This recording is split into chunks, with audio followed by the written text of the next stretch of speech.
It was an early morning. The alarm kept going off until he reached out and began to search for it, before finally turning it off. While brushing his teeth, our protagonist was still feeling sleepy. It was a day like any other. The boy rushed to school while his mother urged him to have breakfast first. Yet he declined while exiting the house, claiming that he didn't have time for it. Our hero then spent his day at school, studying and focusing on his classes, before finally returning home in the evening. The protagonist then enjoyed some food while watching a stream, where the star of the show claimed that he had psychic powers. Like any other student, our hero would end his day with a late-night snack. This was the life of the protagonist, who was just a normal boy. Yet there was more to this life than it seemed. Someone suddenly saw the boy. He felt startled as a toweringly tall acquaintance approached him, claiming that he was just on his mind. As the hero began to fear the worst, the tall one claimed that he was hungry. This was none other than Choi Cheon-min, who threatened to beat up the protagonist if he didn't buy him food. This bully disrupted the peaceful life of our hero. Later on, the young man was savagely thrown into the wall. The bully firmly stated that his lackey should always do his homework for him,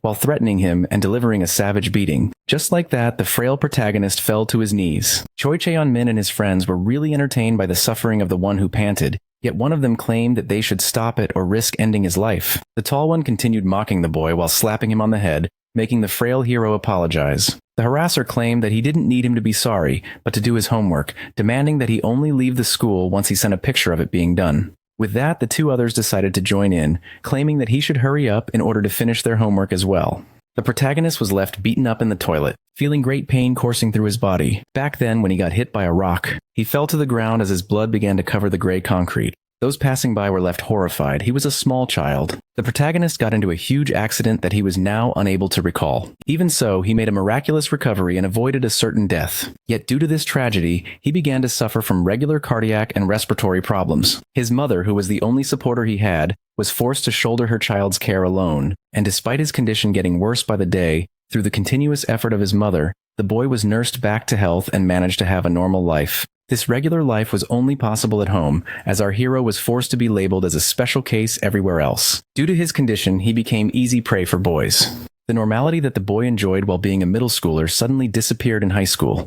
And just like that, his normal routine was turned into a tormenting cycle. After many efforts, the homework was finally done. Our hero was baffled by the fact that he had finished all of them in time. With the photo finally sent to the bully, the young man could finally take a break. Yet while sitting alone with his thoughts in complete silence, he began to grow frustrated. The boy began to think about his miserable life, and when luck would finally be on his side once again. Yet while lost in his thoughts, he was suddenly startled by his phone, which began to ring. Our hero was left confused as he was not expecting any calls. He was now being contacted by a mysterious number. The curious young man then picked up the phone thinking that it was the bully. Yet he was unable to understand what the caller was saying. He quickly assumed that it was the tall one and immediately claimed that he had finished the homework and sent the picture. Just then, someone called him by his name. A chill began to run down the young one's spine as an ominous voice claimed that he should listen to it in order to remain alive. The mysterious caller then asked him to go to the principal's office once the school went dark, and to only come out when he hears silence. He was told that he shouldn't go home or ask for help of any kind, but that he had to look for the hotel he would see in a window, as it would be his only way to escape death. With that being said, the conversation was put to an end. This left Hanbith rather annoyed as he assumed it was a bad prank made with a voice filter, and so the young man decided to head back home as there was no reason left to remain in the school. When suddenly everything went dark. With the lights now off, our hero was left intrigued. He assumed that the power was cut off for a drill. After placing the lock on, the hungry Hanbith wondered if he should buy himself a cup of ramen before returning home. Yet while thinking about the delicious meal, he suddenly spotted two figures. They casually passed by him. As he watched the two of them disappear into the darkness without saying a word, the young man began to think of how scary these individuals were. He assumed that they were thugs from outside the school. Hanbith, who had his doubts about these two, wondered if he should just go alert security. Yet he decided to drop the matter and head home quietly. Only then did he realize that his classroom was the only thing present in the hallway that these two took. But as the young man went to check it out, wondering if they were truly here for him, he suddenly found himself right in front of the two horrifying presences. The boy found himself sweating bullets and immobilized, as he was greeted with creepy eyes and terrifying wide smiles. One of the two men immediately recognized the protagonist as Hanbith and claimed that they had been searching for him for a long time. The man also stated that he was here to see if the boy had the item they required according to their intel. Hanbith claimed with a shaking voice that he didn't have anything that could pique their interest when suddenly the unexpected happened. The hero began to cough out blood after getting impaled by the taller one's hand. And just like that, he fell to the ground as the madman claimed that he must be in possession of the item. The one in the white coat claimed that the boy was lying and that he certainly had the unique item they desired with him. The man then affirmed that what he was after was present, the high schooler's heart, before pulling out the young man's heart from his chest with a mad smile, claiming that he had finally found what he was longing for. When suddenly he opened his eyes, our horrified protagonist finally woke up and found himself inside the classroom. He quickly checked his body to see if he had any injuries. Still horrified by what he had experienced, Hanbith then began to laugh, relieved that this scenario was but a nightmare. With that being said, he quickly recomposed himself and decided to head back home, only for a sudden ring to make a chill run down his spine. The horrified hero then turned his head to find someone calling him, leaving him baffled, as it was an unknown number, just like in his dream. This left Hanbith terrified, fearing to re-experience this hellish dream. As the phone rang once again, the young man was left terrified. The number from his dream was now calling him in real life. With that, the young one decided to act quickly, and dashed with all of his might in order to check the view outside. Everything seemed calm. Everything seemed at peace. Seeing that no danger was in sight, our hero, who felt relieved, crumbled to the ground while laughing about his own superstition. But even so, seeing how reality was close to the dream, he still had his doubts. Hanbith picked up the phone and urged the silent caller to respond. He asked the other side of the call time and time again to answer him, even threatening to end the call. Yet upon being called by his name, the hero confirmed that it was him. And before he could even utter a word, the mysterious voice immediately urged him to flee the school and escape the scene, as the two attackers were getting closer, leaving our hero in a state of panic. The voice tried to instruct the young man on what he should do in order to escape, yet some interference made it impossible for him to understand the message. Hanbith asked the mysterious one to repeat what he said, only for the communication to be cut off. The young man was left bewildered as he had received ominous instructions without being given any explanation whatsoever. With that being said, he decided to leave the school immediately. Suddenly the lights went out. With that, the boy was left horrified and began to run as fast as possible, seeing how he was now living his nightmare, meaning that the two monsters would arrive soon. Yet while running, he was struck with a sudden pain that made him trip on the stairs and fall painfully to the ground. The suffering Hanbith tried his best to get up, as he cursed his weakened heart that was about to abandon him in this desperate situation. Suddenly his attention was captured by the sudden sound of footsteps, seeing how the source of the sound was slowly getting closer, and as two shadows appeared at the end of the hallway. The young man who desperately tried to escape began to panic. He rushed to search for a place to hide. Again, he looked everywhere for the perfect spot, until finally he found an open door. Upon seeing this, the boy decided to act quickly. Shortly after, two maniacs arrived at the scene, with wide smiles that emitted menace. The men were searching for the young boy. Meanwhile, the protagonist tried his best to hold his breath as the two killers passed by his hiding spot.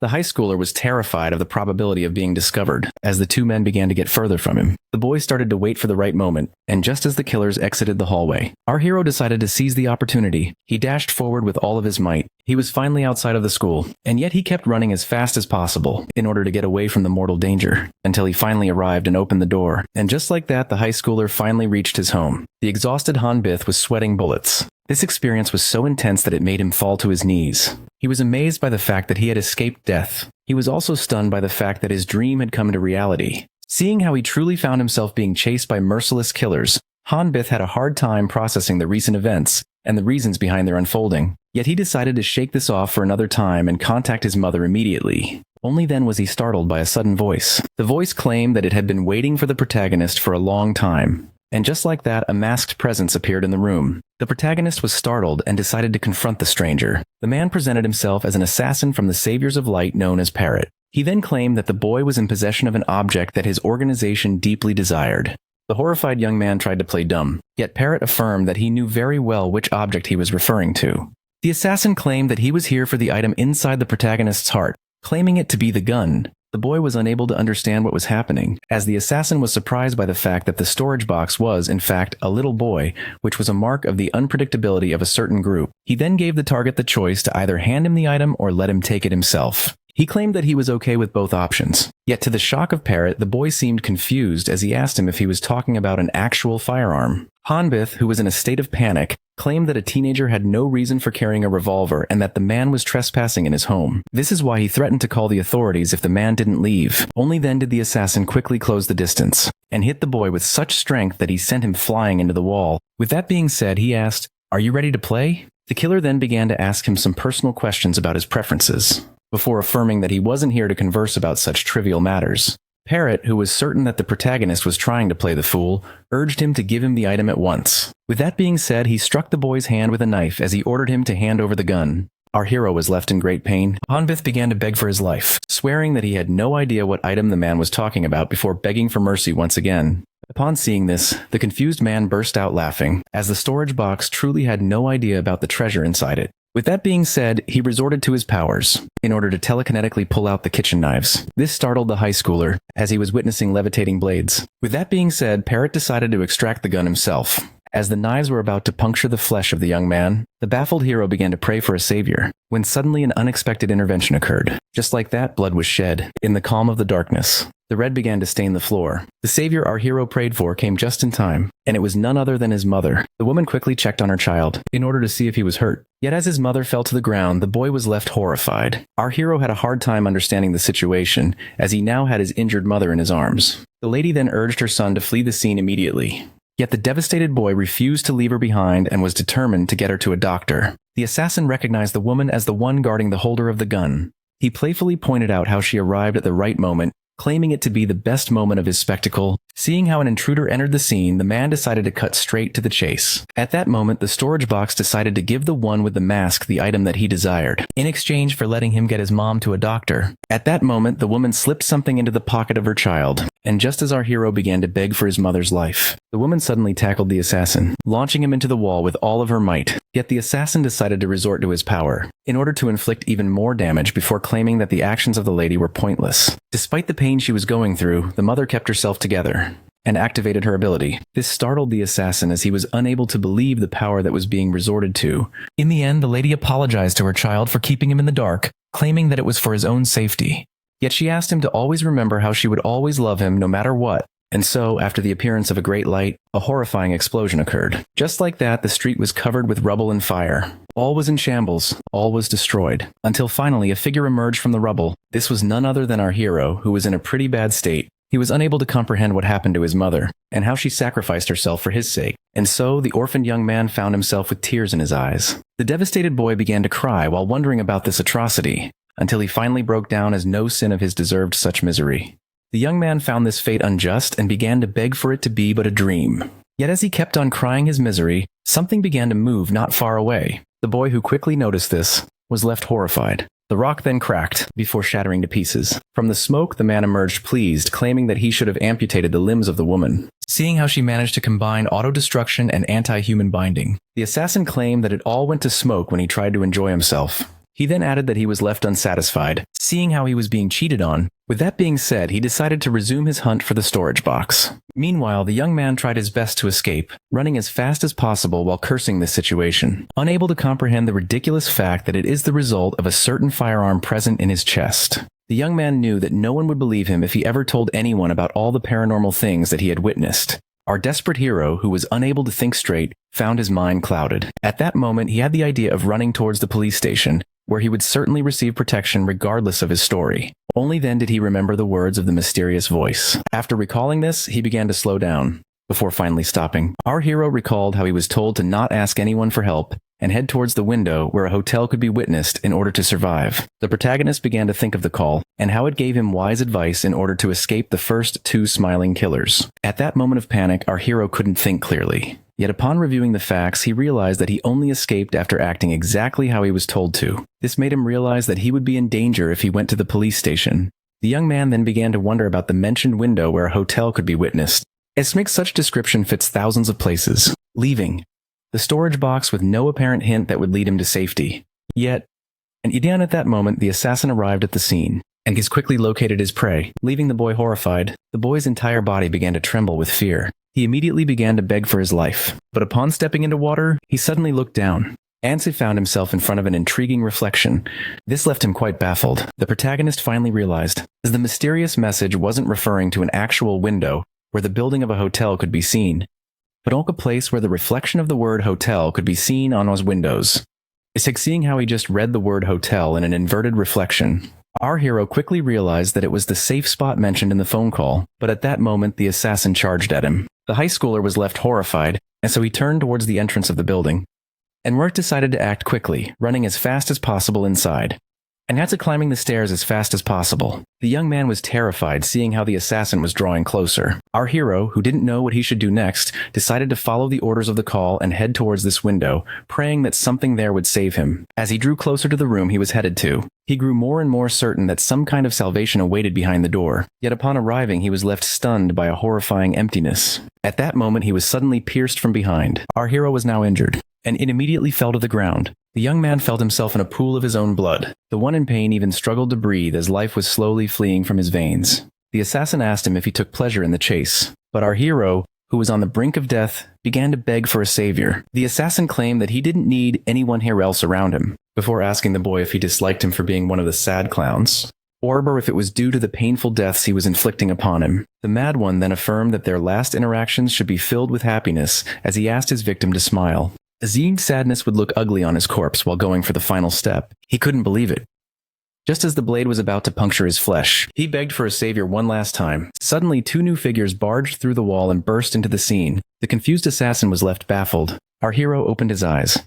Eve found a mysterious girl with a lollipop in her mouth and a gun in her hand. She then asked the clown to leave before bracing herself, and just immediately shooting the assassin, who dodged the bullet at the last second. Seeing how right before the bullet could hit him in the mask, the killer used some kind of small barrier to counter it. This one grew entertained to see the two of them arrive at the scene, and they claimed that they would be powerless in this situation before presenting his excuses, seeing how he arrived before them. But at that moment, the one with stone arms charged at him, and just punched him with enough strength to send him flying far away through many walls, with the assassin out of sight. The girl took a moment to analyze the situation, before rushing to the protagonist. She tried to awaken the unconscious boy, only to quickly realize that he had been inflicted with a lethal wound in the chest area. The older one urged the young Jin Seoyul to retreat at once, only for her to affirm that she needed to apply first aid. So he asked her to hurry up as the assassin could break free from his powers at any time now. Only then did the man feel alarmed. Enro dodged a quick projectile at the last second. This left the one with stone arms alert. As the enemy charged at him, the assassin had gained the upper ground and launched himself at the man in the suit with his levitating limbs. He then asked him not to think deeply about the way he broke free of the spell, seeing how he would be reduced to a pile of flesh very soon, before unleashing the noise and engaging with the opponent. After knocking the man with the stone arms a few feet away, the killer grabbed his dagger, and it combined his skills and powers to throw the weapon with an unpredictable trajectory that the man blocked at the last instant. Yet this little sneak attack left him wide open. Shortly after, the pair man of stone has found himself kicked to the ground by the assassin. With such power that it sent him flying into the wall, the entertained clown claimed that kicking his weak and soft opponent relaxed his feet, before turning to the girl and claiming that she had no right to touch the protagonist. But at that moment, her partner quickly got up and charged at the clown once again, forcing him to block his attack. The power demonstrated by the man managed to firmly plant the feet of the assassin into the ground. He then began to mock the My Excess Mike for his lame or one-liners, and Eat mocked him for not finding the right words. The clown began to laugh. Jin Soyul was baffled by this reaction. As the fight began to quickly escalate, the clown claimed that he was facing a terrifying opponent and asked him to be more scary. The girl was left alone as the assassin took pleasure in this fight and even demanded more violence. With that, she tried to wake up the protagonist one more time, and so he opened his eyes while still being in pain. The girl immediately introduced herself to the A boy, claiming that she was from the A Black Shadows and who wanted to rescue him, and that she was the mysterious caller. When asked about the Black Shadows, if they were also here for the weapon inside his chest, Jin Seoyul denied this, claiming that they were here to shield it. That she arrived right in time to give him the necessary treatment, as any more delay would have put him in a dangerous situation before asking for his help. Jin Seoyul explained to him how there is a protective shield around his heart called a limiter that suppresses the power of the gun. Yet this protective shield that allowed him to live normally has been destroyed by Parrot A, and with that she firmly urged him to cling to his sanity in order to prevent himself from being absorbed by the gun, claiming that it was the only way to remain alive. Jin Seoyul also asked him to only think positive thoughts, as negativity makes the mind susceptible to the power of the gun, before stating that he should focus on his internal conflict and leave the rescue mission to them. But the boy, who was out of breath as usual, struggled to reply, when suddenly he stopped struggling. The rescuer found herself quite shocked, as the rescue had now passed out, and so she screamed to her partner to duck for help. Upon taking a look at her, the man's mind quickly understood what she expected from him, and so, to the shock of the clown, he distanced himself suddenly, before embracing himself, and was smashing the floor with all of his might. The attack was so powerful that it almost blew the assassin away. After the shockwave reached its end, a hole had appeared across the floor. Upon noticing it, the killer was left intrigued.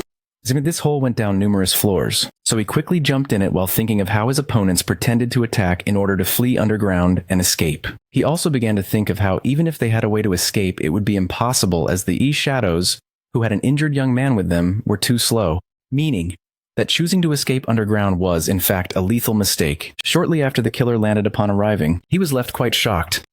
The enemy was nowhere to be seen, and just as he began to think of how it would be impossible for the slow shadows to outrun him, the killer finally realized, and looked towards his starting point with shock, unable now to believe the maneuver that his enemies had just used against him. Tedek wasn't in fact trying to make an escape route, but a smokescreen instead meant to blind in him, allowing the girl to use her powers, which finally made him realize that his enemies had never escaped by going through the lower floors.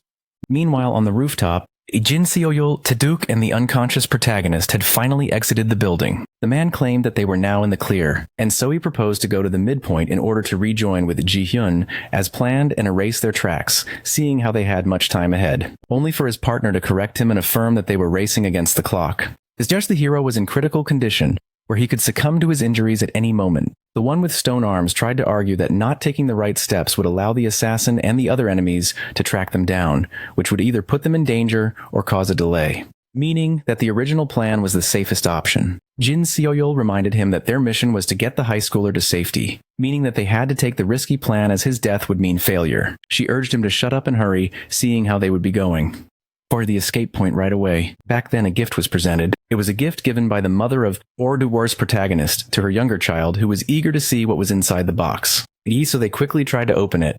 Enord found inside it a rather intriguing item. The lady explained to him how this was a locket pendant, which the child was clueless about. Okay, so she opened the item, as explained how it was a necklace that would allow him to store things inside while showing him a picture of them that she placed in. Hanbith asked her if the beautiful gift was truly meant for him, which she confirmed. The mother wanted her child to give her his word. She explained how this gift of hers had special powers, which is why she asked him to promise her to never put the amulet around his neck after receiving it. With that being said, the lady asked the little boy if she could trust his word. Back to the present, the girl tried to call Jung Ji-hyun, and he affirmed to him that they had secured the target. The other side of the line explained to Buri B. Jin Seoyul BD how he was at the midpoint where everything had been set in place, but upon hearing that some issues forced them to go straight to the escape point, he demanded an explanation. Only for the lady to claim that she didn't have the luxury to spare time for a conversation, and so he decided to join them there. Jin Seoyul informed Taeduk that the rabbit hole of their colleague would allow them to escape to safety even if they were discovered, meaning that they had to head for Ji-hyun building, which was within the range of Ji-hyun's ability. The task of the two partners was now to make it alive to the building. At that moment, the oldest of the two realized that something was off. Seeing how they hadn't encountered any opponents up until now, he assumed that this must be some kind of ruse. He was quickly tackled by his junior, who urged him to stop attracting bad luck. And he praised her for her hard work instead, threatening to beat him up if he had attracted any problems. At that moment, she quickly noticed something alarming, and Kim pushed her partner away with her feet, urging him to evade. Just like that, the two of them dodged a quick projectile at the last moment, something so powerful that it destroyed a small chunk of the rooftop. Upon seeing that the projectile was a bullet coated in lethe, Tedek realized that they were now facing a sniper. Jin Seoyul was once again left greatly annoyed by her partner, who attracted bad luck while using her skill detection. The ability of the lady covered a wide area, allowing her to perceive every living soul nearby until finally she was able to detect. This one quickly reloaded, surprised to have witnessed both of his targets dodging his shot. With that being said, he decided to give it a second try, which didn't escape the lady, who urged herself to drag her senior to safety by the tie. 4 bullets had been fired rapidly using the power of the sniper. None of the 4 shots managed to hit one of our heroes. Just as the hitman was reloading his gun, Jin Seoyul informed her stony senior that they would charge at floor 4 once she said 3, but the man found this to be too long. At that very moment, the sniper made his move. So the girl shouted the magic word, allowing them to jump off the building at the right moment to escape a powerful shot. With that being said, the 3 of them began to fall, headfirst towards the glass on the 4th floor. Just like that, the 3 heroes entered the next building. The sniper quickly reloaded his rifle and aimed at his enemy, only to be left baffled. The man was particularly annoyed as his targets managed to escape, so he contacted the doctor and apologized to him, informing him of his failure and making excuses about it. The sniper then informed the 2 men in white of the enemy's location and asked them to confront them. Meanwhile, Taeduk, who was annoyed by the fact that the enemy appeared when he was talking about him, began to wonder if the escape point had been compromised, only for his partner to claim that due to the enemy's position, they could assume that they were just tracking the boy, which is why they saw them. This relieved the senior, who realized that the fact that they had been uncovered meant that another enemy would soon appear. Jin Soyeol affirmed that they had been lucky until now and that they could not allow themselves to take another route as they had been running uninterrupted for so long. Only then did the girl notice that something was wrong. She quickly turned around and found the young boy shaking. Upon seeing this, the girl urged the young man to stay in his right mind. Only then did she realize that he wasn't only shaking, and that his eyes had turned pitch black, before beginning to cry obsidian tears. Upon seeing this, Jin Seoyol realized that they were now in a tough position. She then shocked him by informing him that the gun had begun consuming the protagonist's consciousness. That if left uninterrupted, the consumption would make the boy blow up in a short time. Meanwhile, inside Hain Bith's mind, our hero began to regain his consciousness. At that moment, he opened his eyes widely while being startled. He quickly stood up from his desk. Our hero, who was out of breath as always, was left confused. Just as he began to wonder about his current situation, he mysteriously found himself back in class with his teacher and peers. At that moment, the young man had no idea what was going to happen, and so he began to panic. Back in the real world, the senior demanded that his junior enlighten him on the condition of the boy. So she explained that despite not knowing much either, according to the words of their leader, the gun known as Dead Star always tries to control its wielder. Enro. That despite the gun being sealed now, if it was suddenly unbound, all would go for the worst, as the wielder of the weapon would be affected by the energy it radiates, rendering them asleep in the deepest part of their mind. At that moment, someone called out to our protagonist, and he savagely smacked him in the back of the head. The aggressor was calling out the young man for attracting the teacher's attention by waking up. Inside the deepest part of the mind, one will be confronted with their worst fear that they desperately try to run from. If the host of the Dead Star loses his life inside the nightmare, he would die in real life as his body would be overfilled with energy, ultimately making him explode. Taeduk realized that the boy was now a ticking time bomb that would go off if he failed to conquer his fear. The man refused to just wait until the boy detonated himself and decided to declare this mission a failure and fall back, only for the girl to claim that she would find a solution. According to Jin Seoyol, despite the gun being sealed, the boy should have been exposed to it before, so there must be a fail-safe, seeing how he had survived this long. With that being said, she began to scan his body, looking for any meaningful symbol or object that could stop the process. Only then did she notice something coming out. To the senior's surprise, the junior claimed that the solution must be present inside the necklace. Yet upon seeing this, the one with stone arms couldn't find the reason in those words. The girl claimed that she was just as clueless as him, yet assumed that it could wake up the protagonist, seeing how it had a small amount of lethe inside it. Taeduk claimed that this was just positive delusion, only for his partner to assert that it must be it, as a normal boy had a lethe item on him. So he agreed to proceed with her madness, claiming that they would surely meet their demise if the boy hadn't woken up by the time they entered the rabbit hole. And just as the man began to warn about what should be done in case he hadn't woken up by the time they reached their destination, she urged him to shut up as she knew how to do her job. At that moment, the two of them felt alert as something suddenly moved. They looked above only to see two shadows hovering over their heads. And so, after a powerful landing, our heroes found themselves in front of a giant cloud of smoke. The one who caused it immediately pointed out the simplicity of a certain someone and called out the black shadows for treating an injured man as such. And so, the doctor who had just arrived affirmed that he couldn't sleep on such an injustice. Claiming the protagonist to be one of his patients, he promised the black shadows not to harm them if they gently gave his patient back to him, before promising some irreversible damage in case they refused to cooperate. Bakuo in the mind of the boy where he had been slammed into his desk, making him fall to the ground in pain. Our hero was then grabbed by the collar. He tried to admit his mistake and apologize, only to be quickly ignored and punched in the face. The hit was so powerful that it made him fly through the desks inside the classroom. The bully was satisfied with a smirk, while the bullied one found himself in great pain. At that moment, another harasser decided to join. Hanbith begged for mercy, claiming that he would be better from now on, only to be mercilessly punched in the face. The bully didn't want to hear any of it, and proceeded to repeatedly slam the protagonist while asking her if she was aware of the reason behind all of this. And so I lifted him by the hair and asked him to realize that he was being humiliated in public, before asking him if he was aware of the reason behind no one intervening. And so when the young boy with tears in his eyes asked about it, the bully affirmed to him in whispers that it was due to him being worthless, and someone who is completely useless and only complains, before firmly kicking him in the face and affirming that no one wanted to be in his presence. He then kept on stomping on the victim, claiming that his life, his long, frail body,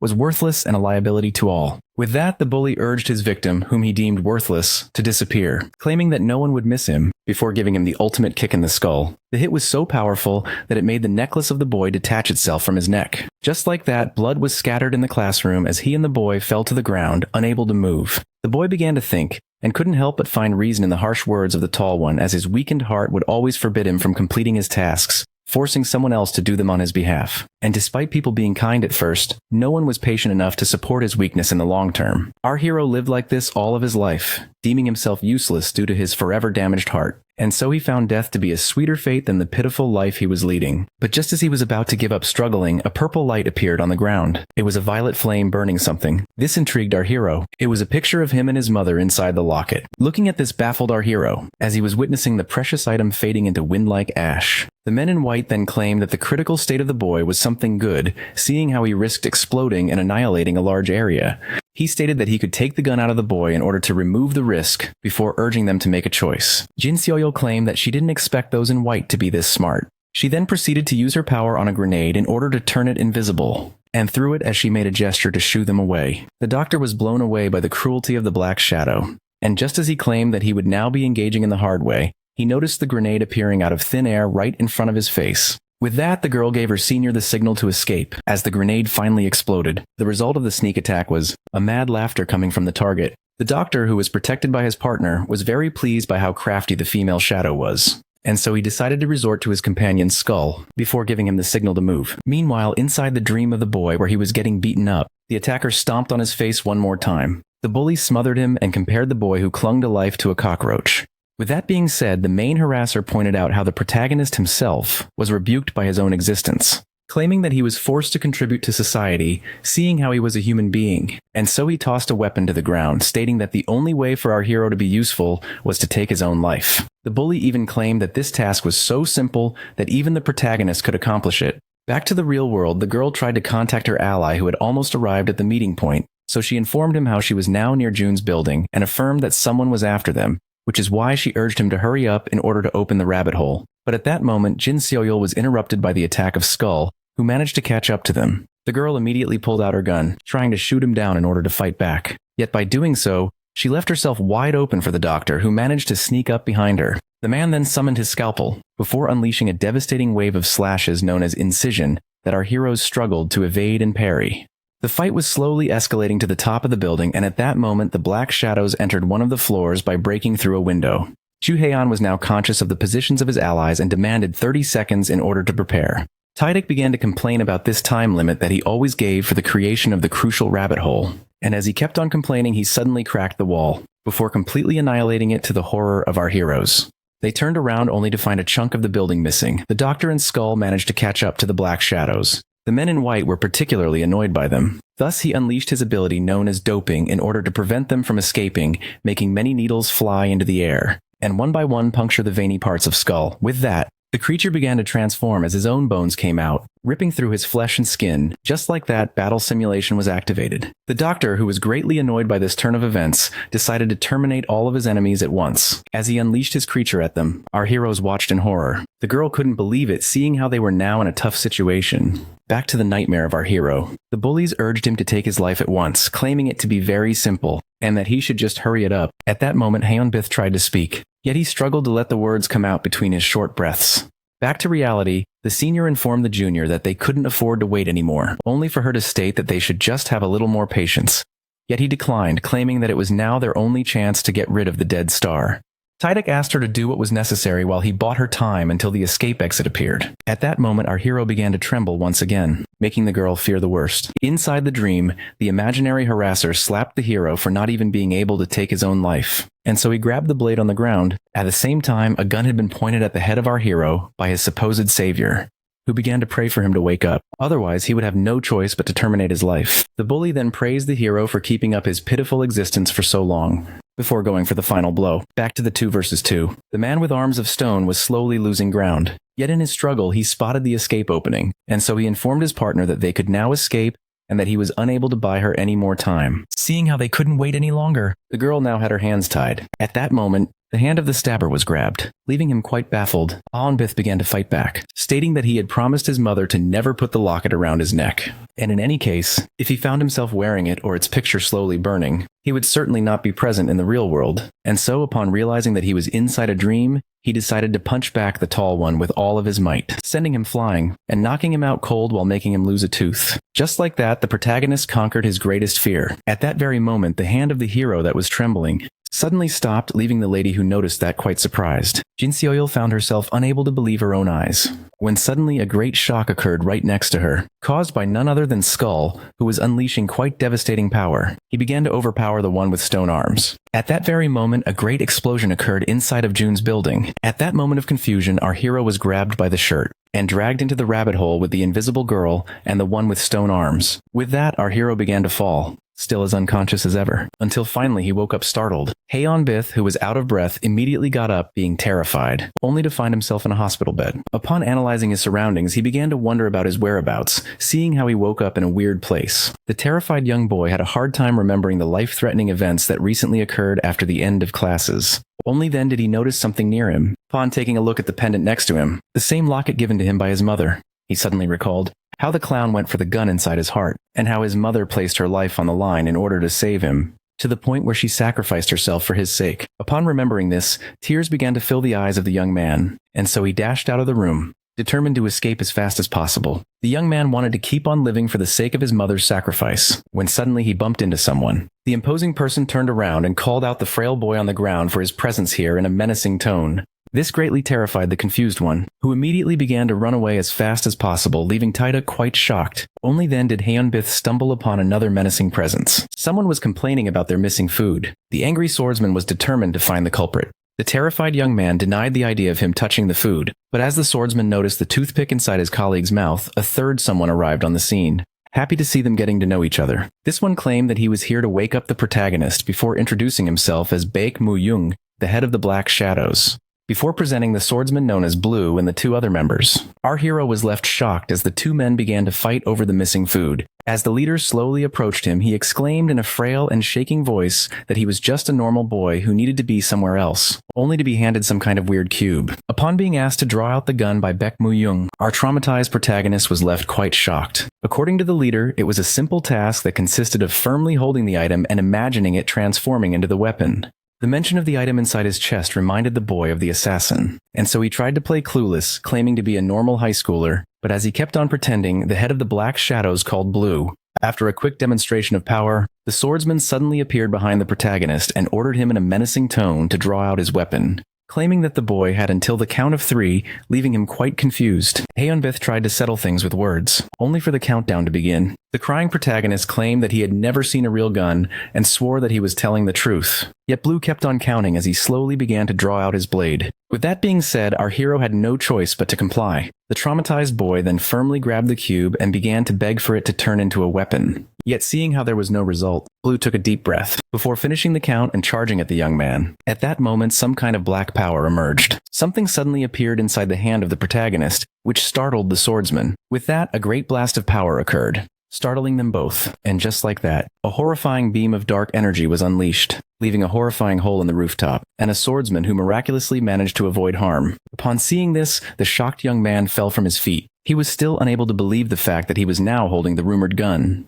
The leader jokingly claimed that the boy had betrayed his oath, before pointing out that he didn't expect the situation to be this critical and that they would have been in a tough situation if they had proceeded later. When suddenly the gun was aimed at Baek Mu-young, its terrified wielder demanded that everyone stay away from him. The startled Jin Seoyeol urged him to put the gun away. Aonbith began to cry his heart out, swearing that he just knew about the weapon and was a total ignorant, and demanded to know the reason behind this torture. Taedik tried to reassure the protagonist by claiming that the swordsman didn't mean him any harm, only for the boy to affirm that he wasn't a moron, seeing how Blue just pointed his blade at him. Seeing how the hero was begging to be released, the leader decided to reveal to him about his dying condition. This left the young man very much baffled as he demanded an explanation. According to Baek Mu-young, our hero's gun was some kind of parasite that feeds off of the host's energy, and while this weapon would try to support a strong wielder, it would refuse any weak one and consume him in order to try and control him. Aonbith managed to avoid the worst, due to the power of his locket pendant, but seeing how its abilities were limited if nothing was done in 15 days, the boy who fails to control the weapon would become its pawn and suffer a horrifying death. Onbith, who was shocked by the ugly truth, claimed it to be all lies while waving the gun all around. But as he shouted that he shouldn't meet his end in such a way, the leader grabbed the gun and made it disappear, revealing how happy he was to see that the boy still had the will to live. The boss then claimed that they would assist the protagonist in conquering the weapon, urging him to follow in silence in order to survive, that they wouldn't get to enjoy a proper lunch so he shouldn't leave immediately. A negative emotion caused by the hero's brain, as he was now living a life he didn't choose but was forced to embrace. He began to think of how powerless he was to change the past, and compared himself to this coffee, which couldn't be replaced back in the cup after being spilled. Later on at lunch, he asked his new friends what they should do next. While the golem and the swordsman began to argue over food, the hero pointed out that he should have this parasite removed from his body. Yet the girl affirmed that the gun was too clean, and that the best option would be to accept it. The leader claimed that our protagonist had 3 things he needed to be taught, with the first and second being training on the level of the brain and the body. He would also need to be taught about l'été, which is the origin of every energy. The boss even claimed that they should start right away, leaving the protagonist quite confused. Shortly after our heroes took a bullet train, our hero began to talk to his mother about how he managed to get an acquaintance to help him take care of the funeral, and that despite the deep grief he felt, he couldn't cry as it would be too dangerous to go to her grave. He began to think of how he had escaped death by a hair. According to Jin Seoyul, his attackers were a group with the ironic name of Saviors of Light. They are a group of mentally ill criminals who commit many and various types of atrocities. The Saviors of Light are a secret organization with an unknown motive. All members were labeled as criminals, yet each one of them was unique in his own way.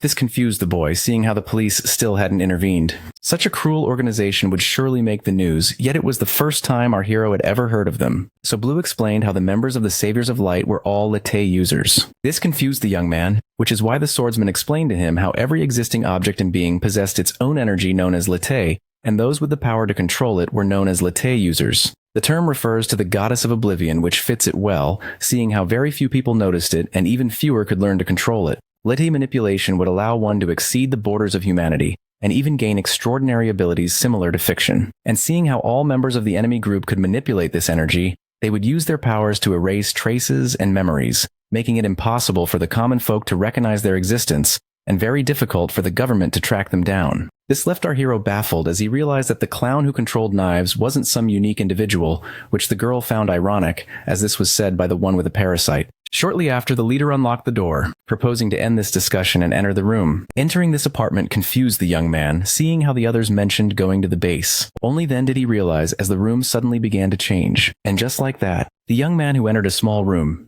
was baffled to see himself in a totally different location that was the way to the HQ. This greatly confused him as it didn't make any sense. Tidek asked him to get used to his new daily experience while his junior placed the young man into the care of their leader, as they would now be hitting the road. Baekmu-young then asked the young man if he wanted to come with him to do the stuff he had to make. He then checked up on the feelings of the young one. With sadness in his eyes, he claimed that he was getting better. The young man then asked how he should address his superior, reminding him that he had joined their team, which is why he asked him to make himself at home. The leader then asked the new recruit if he was familiar with the law of the Red Queen.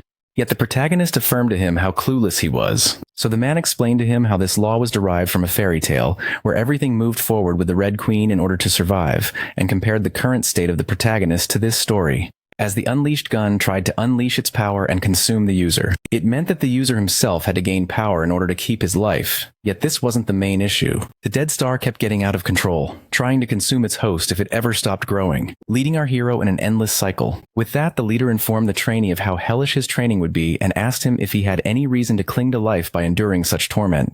After thinking about this, the stuttering young boy decided to ask for the reason behind the deadly parasite being present inside his heart.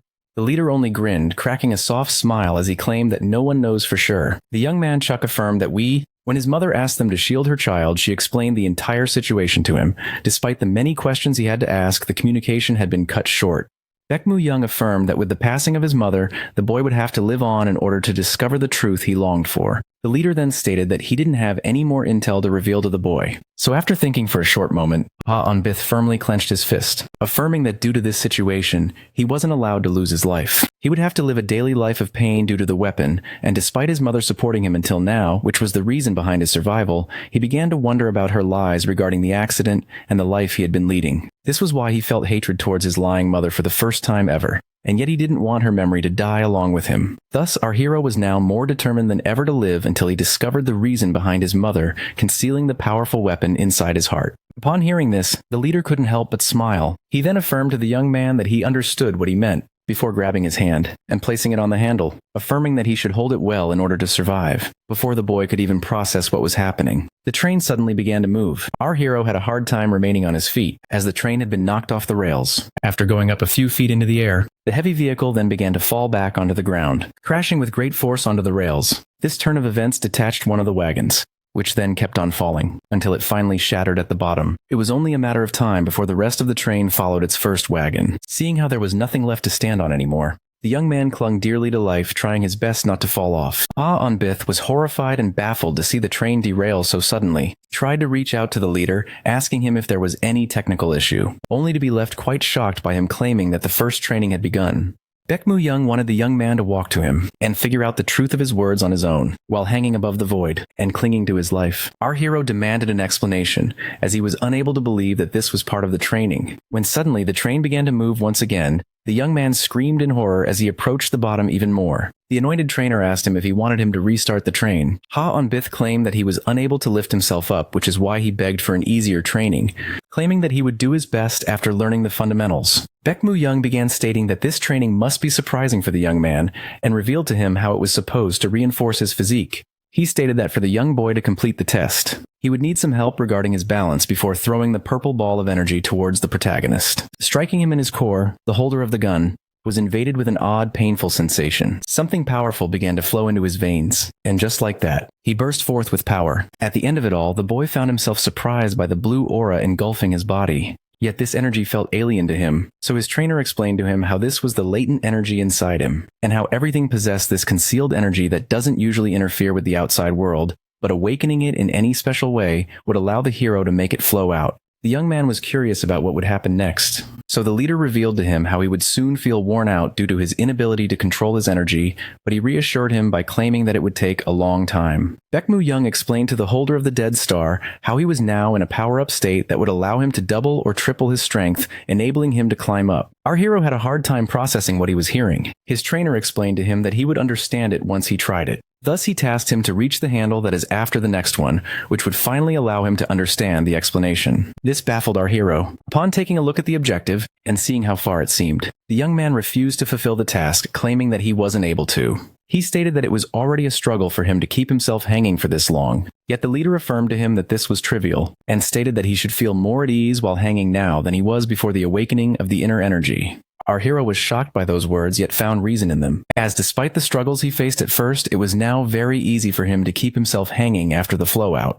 And so, as he began to wonder about his newfound strength, the leader urged him to hurry up. With that being said, the young man decided to use the handle near his foot, in order to give himself a footing, and so after taking a deep breath, he launched himself upwards, trying his best to reach the objective, until finally he managed to grab onto something. But to his shock, this wasn't the assigned handle. In fact, the young man had reached a much higher objective, and so, as the boy began to scream, overjoyed by his achievement, the leader cracked a soft smile as his point had been proven. Meanwhile, on another train, someone was feeling worried. The one with the stone arms feared that the heart-rending test would discourage the motivated and young hero.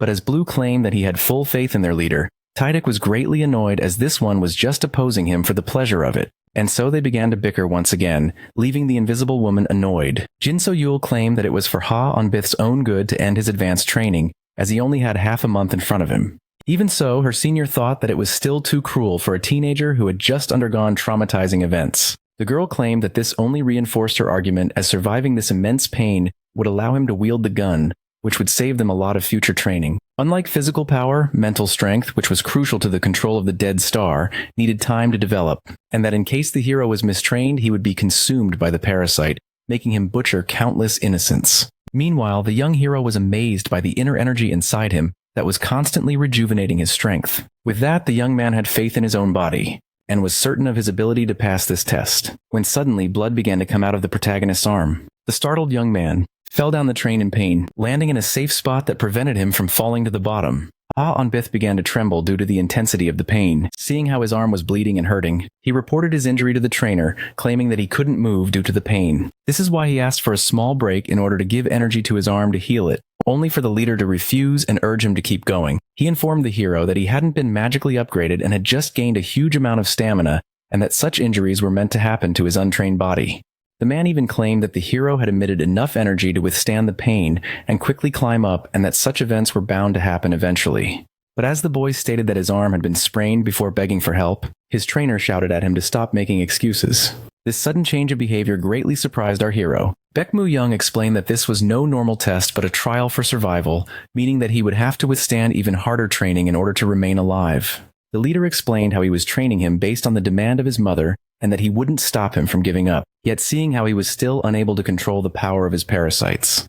He would annihilate the gun and the host in order to prevent any upcoming tragedy if he ever chose to surrender. As the train kept on dangling above the void, the boy begged for mercy, claiming that he would do his best, and so he again was fighting, and he looked upwards. With that, our hero braced himself, but upon doing so, something began to rip inside his leg, making him roll on his back in agony while screaming about the pain inside his leg. Baekmu Young asked him to spare himself and surrender, as he wouldn't be able to survive if he didn't pass this test. The young man tried to argue that he was in too much pain, when suddenly something intriguing happened, as the train began to fall once again, leaving our hero horrified. The leader affirmed to him that all of this would be useless if he wouldn't be able to grow in half a month, and that determination was the only thing the boy had left. And so despite his tears and the pain, our hero tried to ignore it and reach the summit, only to be struck by agony once again, leaving him in great suffering. The boy was very much upset as the hero asked for a timeout, claiming that he was unable to climb back up. With that, the man showcased a disappointed expression, before claiming that he had misjudged the situation, as he assumed that the trauma the young man had gone through would have made him stronger. Yet to his shock, it turned him into a total whiner. Our hero was then left shocked as it was claimed that his mother would be ashamed of him. Upon hearing this, frustration began to build up. The leader was shocked, seeing how he was suddenly being forbidden from using those words. Ha-on-bith affirmed that the man shouldn't talk about what he didn't know, stating that he had no idea of the suffering he endured due to his condition, which made him a mockery among his peers. The protagonist affirmed that the leader had no right to talk about his mother's opinion so lightly. With that, the boss accused him of faking his injuries, and that despite the lifelong trauma he had undergone, he had weaponized the pain. According to the boss, one doesn't easily get used to surrendering, claiming that the young man never tried to make any effort due to his injury, seeing how acting as a strong person was pathetic in the eyes of others. Baekmu Young affirmed that the young man was using this tactic in order to force others to do his bidding. Our hero tried to defend himself, only to be suddenly grabbed by the collar, and screamed that he should stop thinking about the past and only focus on the upcoming future, where he had to do his best in order to survive. Upon being asked if he was going to keep asking others for help, the boy denied, claiming that he had never done such a thing, asserting that he always tried his best. Only then did he remember one of his friends, who always helped him due to his condition. But this also reminded him of how he was once harassed by bullies and how he stood by, hiding and watching in silence. Ha-on-bith was certain that he had never asked for help, and that he did everything out of his own free will. After a short moment, the leader raised himself and punched the wall of the train. Our hero was left shocked as the entire structure began to tremble. With that being said, the wheels began to roll once again, as the train kept on slipping even further into the abyss. With that being said, the leader informed the trainee of how the train would fall in 2 minutes, and how he was free to make his own choice. And just as he was about to make his leave, Baekmu Young asked Ha-on-bith to stop making excuses for his sinful past. And despite how challenging it is to admit his wrongs, he should always face the ugly truth and embrace reality, as one would live his entire life on the path he decides. Thus he asked the young one to show some grit and confront his weak past self, as it was the only way for him to improve. As once one stops making excuses and tries to patch up his flaws, he'll become someone better who has greatly improved over time. Finally, the leader asked him to quickly make his decision. With that, the young man fell to his knees, as the structure moved once again. The train was slowly slipping into the abyss. After arriving at the top of the train, the leader of the Black Shadows pulled out his phone and made a quick call regarding the squad on hold after putting the phone down. The man urged the boy to quickly climb up, seeing how they were against the clock. The train kept on slipping. Upon seeing this, the disappointed trainer wanted to announce the failure of his student on the phone. Only then did he quickly notice that a hand was trying to make its way to the surface by grabbing the metal bar. Despite the excruciating pain flowing inside his body, he was doing his best to climb up. The one in pain admitted that the trainer was right about him, and that he had always used his frail condition as an excuse to never do his best in order to receive support. Ha-on-bith had a bad habit of bringing out his sickness in order to receive help whenever he needed to flee a certain situation, as it was easier than fighting back. But now our hero was sick of his way of living. As the train finally fell down, the young man's determination had been fixed. He was invaded by a deep desire to change his miserable life. In the end, the young man was unable to get out of there in time, yet the leader couldn't help but be pleased by his determination. Due to the constant effort, our hero passed out. He began to fall to the bottom along with the train. The man who saw this cracked a soft smile as he had been satisfied. With that being said, Baekmu Young would now keep observing the protagonist, as his real training would commence shortly. Meanwhile, somewhere else where a cocoon was present, something began to move inside it, until finally bursting out of the silk, and so the one inside it fell to the ground, while coughing all the strange liquid that was present inside. There were many other cocoons in this place. Our protagonist was trying to catch his breath while wondering about the weird fluid on him. But as he began to wonder about his whereabouts, seeing how he only remembered the train incident, he started studying the liquid dripping from the top of his head. The confused Ha on Bith turned around, only to find a giant spider right above his head. Upon seeing this, he couldn't believe it, and was left screaming, horrified. He had a hard time processing the reason behind the presence of the enormous arachnid. In a move of panic, the young man began to scan the room, searching for an exit in order to flee the scene. Only then did he notice another person standing on the silk above, asking him why he wasn't in his cocoon anymore. He found it quite strange, seeing how the spider silk is usually a steady material,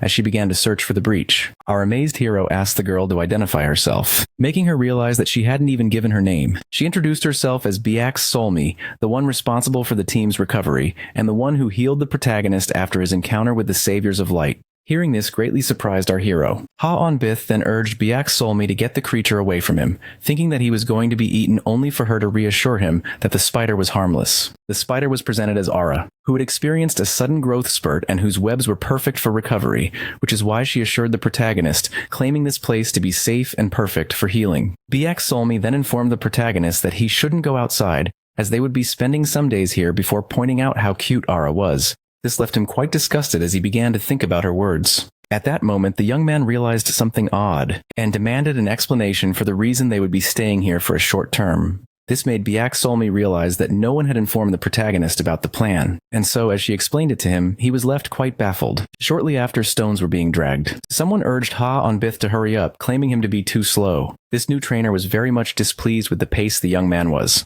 Dragging a huge block of stone was advancing at, until finally he fell to the ground. Our hero, covered in sweat, affirmed that he had reached his limits, and that he would be unable to pass this trial. Yet Tydic affirmed to him that the fact that he could still talk meant that he could do more of this non-lethal training, before demanding him to get back on his feet and keep pushing himself until he finally collapses for the sake of gaining strength. And with that, the trainer informed the trainee that in order to rest, he would have to advance with all of his might before kicking him away. Just like that, the hellish training of the protagonist kept going on. Sometime later, he was awakened by drops of water. Ha on Bith quickly got up as someone explained to him how regular humans were unable to use their inner energy due to their clogged energy channel, meaning that the inner energy circuit would certainly get blocked if he stops the energy from flowing inside. Blue explained that a regular person could only access their inner energy by destroying the clog blocking their system.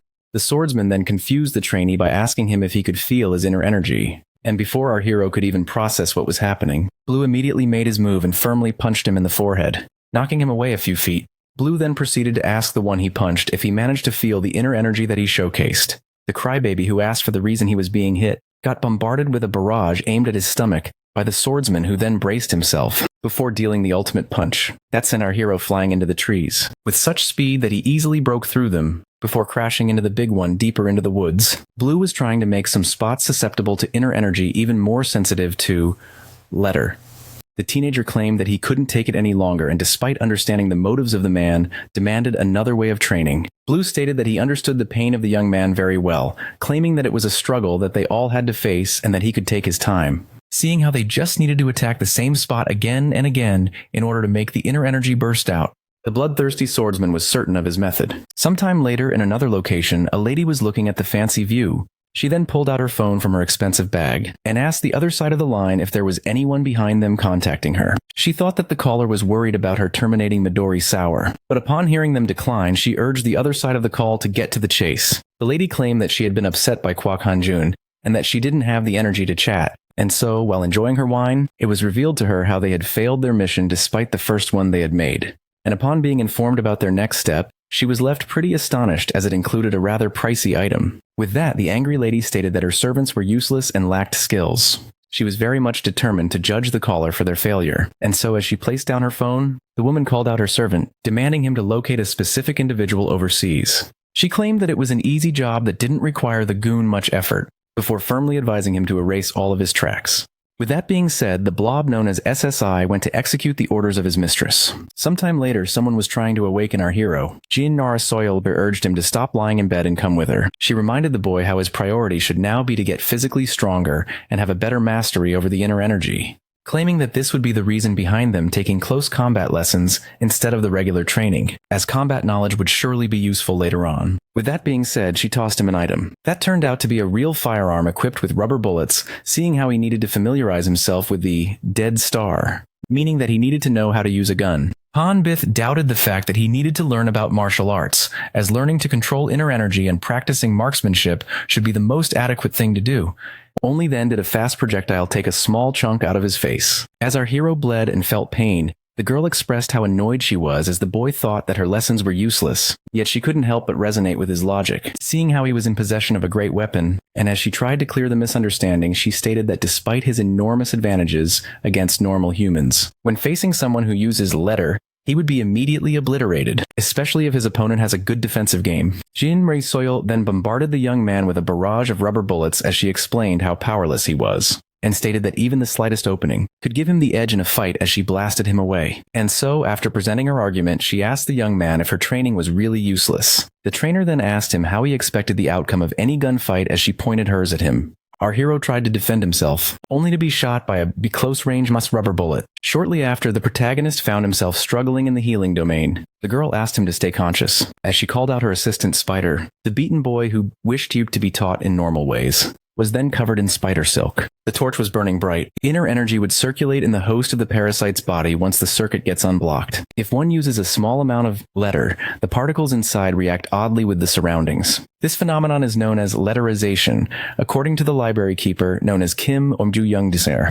Han Bith claimed that he fathomed the words of the man, but as he asked him to explain once again, the man resorted to his power library of knowledge and activated a bookmark on, allowing him to draw out a certain tome regarding inner energy basics, which left the young man quite shocked. Shortly after, an imprint had been deployed. With that, the librarian closed the book, as its pages merged themselves into the body of the confused hero. Han Bith was at once shocked to see himself suddenly becoming quite knowledgeable about the subject.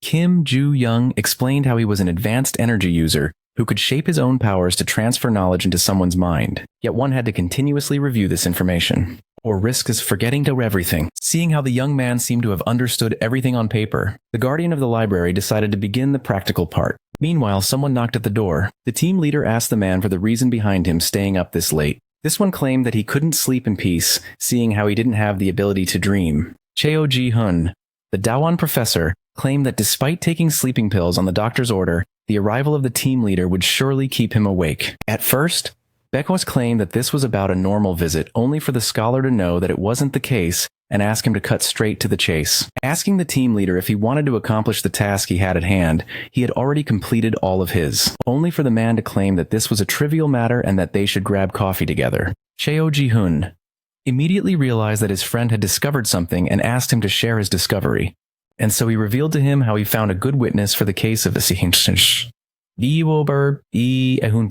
This made the old man laugh, as these words had resulted in failure in the past, yet the team leader affirmed that it was natural to fail after countless wins. The professor commented on the spectacular explosion, claiming that if the tragedy occurred once again, our hero would certainly meet his end, only for the employer to reassure him, and firmly claim that his new employee wasn't the average teenager. The librarian explained to the protagonist how letterization consists of giving energy physical form inside or outside of the body, and that water was easy to control with it, stating to the struggling boy that using the inner energy on the element would turn it into droplets. But in the end, the teenager was unable to accomplish the task, as he didn't know the right procedure, and so he asked for extra time in order to control water. Yet the guardian of the library began to walk away as he decided to resume this lesson tomorrow. After catching his breath, Han Bith asked the man if he was using the right method. The librarian asked him to elaborate, so the boy explained how, upon reflecting on his training, he found it to be a failing, beat-up error, and that despite doing his best, he would certainly fail to master his weapon within the time limit. Thus, he apologized for wasting their effort due to his uselessness. Our hero was then surprised as the librarian claimed that he wasn't that powerless. Kim explained how the young man who kept failing had the shortest recovery time ever seen, and that he was slowly improving despite all of them doubting him at first. Even after that, the boy still had his doubts, seeing how he was still unable to control inner energy. This made the librarian compare letter training to a dark labyrinth, as just like the rest of the team, the boy was bound to explore this neural maze alone and stumble upon dead ends before meeting success. The words of the man were deeply engraved into the protagonist as he affirmed that failing trials were trivial if one tried again in order to learn, which is why he asked him not here to push himself over the edge in order to grow, as in the end the state of powerlessness that shackled him would certainly break and let him run free. Sometime later in another location, our hero found himself jogging. He then began to think about evolution as he dashed forward, thinking that it was something challenging to achieve as he got easily defeated by Blue, as despite the hellish training he had been put through, it felt difficult to improve. Seeing how the second Beyond Man tried to reach a new level, he would be inflicted with great failure that would return him to the starting point. Even so, such matters became trivial to the protagonist. Hanbith was determined to get stronger. He knew very well that the lack of certainty would make him meet his end without reaching a new level, which is why the young man was more determined than ever to not show any hesitation in order to finally reach a new level and become stronger. Hanbith knew very well that it didn't matter that he was bound to fail many times, as he still had some strength sealed inside him. Our hero was determined to succeed in order to finally evolve, and so, filled with a burning passion as the one who surpassed himself, let out a fierce roar upon reaching the peak. During marksmanship, none of the cans had been hit. When the time came for close combat practice, the teenager managed to hold his ground. The training became more and more hellish. Yet the protagonist kept on progressing and adapting to the incoming difficulties, only for his trainers to come up with even more crazed concepts for him to improve. After some time, the hands of the protagonist became more steady, allowing him to finally hit his target successfully. And so as the can fell to the ground, the young man turned to his instructor, who praised him with a gesture, leaving him quite overjoyed. Sometime later inside the cave, the librarian instructed the boy to empty himself of thoughts and focus on what's around him in order to better control the energy. He then asked him to try to control it and perceive it spinning as it slowly surrounds his body. But upon seeing how the protagonist followed his instructions perfectly, the guardian of the library cracked a smile and congratulated him on passing his training. Sometime later, the swordsman had the young man at his knees and claimed that he was just wasting his time if he didn't change his tactics, and so he reminded him of how he should try to perceive the letter with his entire body, not just his vision, the man affirmed to the boy. As he struck him with the sword once again, that he would never stop the circulation of his energy at this rate. With that being said, the holder of the gun began to cough up his blood. The exhausted young man then fell to his knees, as he desperately tried to catch his breath. Upon seeing this, the instructor decided to end today's lesson, demanding that his pupil go heal himself. But as he walked away, his attention was suddenly caught by our hero, who stood up on his feet and asked for one more trial. The young man, who took a defensive position, claimed that he shall not fail like the other times. Upon seeing this, Blue accepted to try one last time, and so he braced himself and asked the young man to force himself and to parry his attack. Our hero, who was certain of his ability to succeed, decided to not rely on his eyes, which allowed him to perceive the flow of energy heading his way. The incoming letter B felt like a small wind. Our hero quickly realized that this energy belonged to the swordsman currently attacking him, and so after quickly reading the flow, he managed to predict when he was going to be hit and desperately tried to block it, only to be blasted into the air with his blood coming out. Even so, the one who sent our hero flying cracked a smile and praised him for passing his training. With that being said, the unconscious Hanbith later fell from a spider. Beck Solmi, who was amazed to see him back on his feet so fast, suggested that he rest more, only for him to affirm that there was no need, and that he was now healthy enough to go for a quick run, as he assured the girl, who anxiously turned around, pointing out how much his condition had improved. But as the shredded young man explained that he didn't feel himself getting better,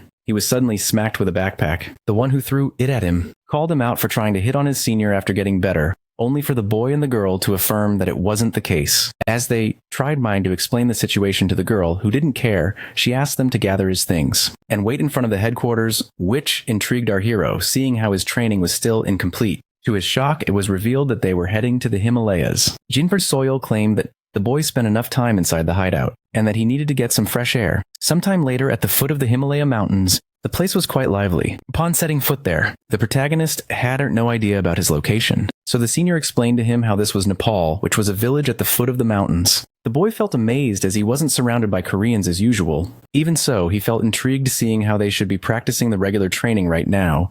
Jinbert Soil informed him that he had already completed those trainings, and that he only needed to complete the last one. This confused our hero, so the guardian of the library explained how they were going to install a shield around his heart to purify the corrupt energy of the PR dead star, and to forbid it from consuming the young man, who would be able to perfectly control it afterwards. The man then claimed that based on the inner energy of the boy, they were racing against the clock, and that there was a master who would install the shield here in the Himalayas. And so shortly after, our heroes embarked on the truck. The shield will not precisely shackle the parasite, but only delay its effects to a distant future. Even afterwards, Hanbith would still be able to use his inner energy, potentially allowing him to surpass the dead star while sealed. For this reason, the leader of the Dark Shadows went to locate the master, and urged his men to meet him inside a specific villa in order to get some updates. After knocking at the door for some time, the protagonist opened the door and informed the others that the villa was empty, making them think that they had just arrived early and that they should just wait underneath. As the librarian pointed out how cold it was inside the villa, his colleague decided to ignite the chimney. He then decided to check on the condition of the protagonist regarding his energy control. Hanbith claimed that he did need to get even better, as stabilizing energy was a hard task since the energy would just dissipate if he got distracted. The man who asked him to get closer claimed that it would become an unconscious reflex. He decided to project an inner energy strengthening spell into the brain of the child in case of emergency, as one shouldn't use energy before the procedure, only for the hero to cheerfully claim that he had dependable allies, so he shouldn't resort to it. Jean Soil Bars brought up the scenario where everything goes south, affirming that no one was safe outside of the HQ, and that the boy should always be wary in order not to be caught by surprise. When suddenly a sound was heard outside, a rabbit hole was present on the ground, and from it came out someone who was happy to arrive in time. This was none other than the leader who arrived with Juhee Sung, the media user, and Jung Joo-hun, who can create rabbit holes. As soon as the boss made the introductions, the two boys rushed to hug the newcomer out of the blue. The boss noticed how much the new recruit had grown.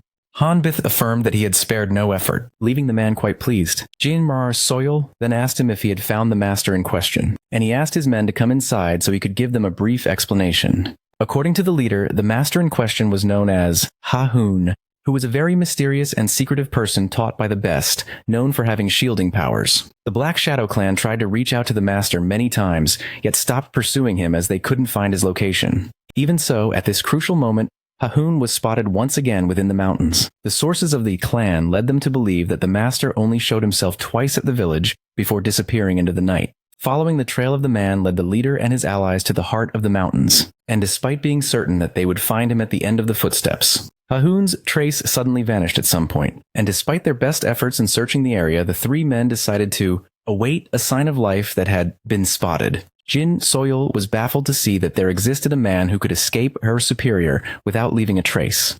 Yet the guardian of the library pointed out that the master coming back to get food emboldened him to believe that he was in fact hiding, not running. Jung Joo-hun found reason in the words of the man, claiming that something felt fishy about the rocks at the deserted location where they couldn't find a trace. With that, the leader decided to give the tracking task to the most competent one, which was Jin Soil. This annoyed the girl, seeing how she wanted to relax and execute easy tasks. Shortly after the search began, the rabbit hole summoner pointed the invisible woman to the location in question. Shortly after, her magic circle began to react to something. Seeing how the point she was standing at was suspicious, she asked the others to come closer. After examining the rock, Jin Soil claimed that they were in the right location. She asked the librarian to investigate the weird rock's energy, unlike the others. After taking a quick look, Kim Joo-young stated that it was a barrier similar to the one he saw in books, and that the target must have used it to hide himself. When asked if he could breach it, the librarian claimed that it was difficult, but they should be able to enter by making a small hole in it that someone should maintain. And so Chung Joo-hun was tasked with keeping the barrier open, leaving him visibly annoyed as he tried to refuse the task, only for the man to ignore him and try to open it. Shortly after, some runes appeared on the rock. The stone then began to fissure, before finally exploding into pieces. Shortly after, everything went quiet. Our hero quickly noticed that it was snowing. They were confused about whether they had entered or not. It was early for the girl to claim that this location felt different, as one of her colleagues stated that this wide place was more similar to the rest of the mountain. Only then did he notice something odd in front of him. Our heroes found themselves in front of a giant cave. Upon seeing this, the leader's smile faltered, seeing that he had expected to see a proper house. With that, he began to wonder about what the three-eyed one prepared for them inside. As such, this place was better off referred to as a dungeon. This made the girl wonder about the humanity of the man, seeing how he had created something so immense. The leader pointed out how this place was too spacious for a single person, as the hero realized the reason behind the man needing so much food.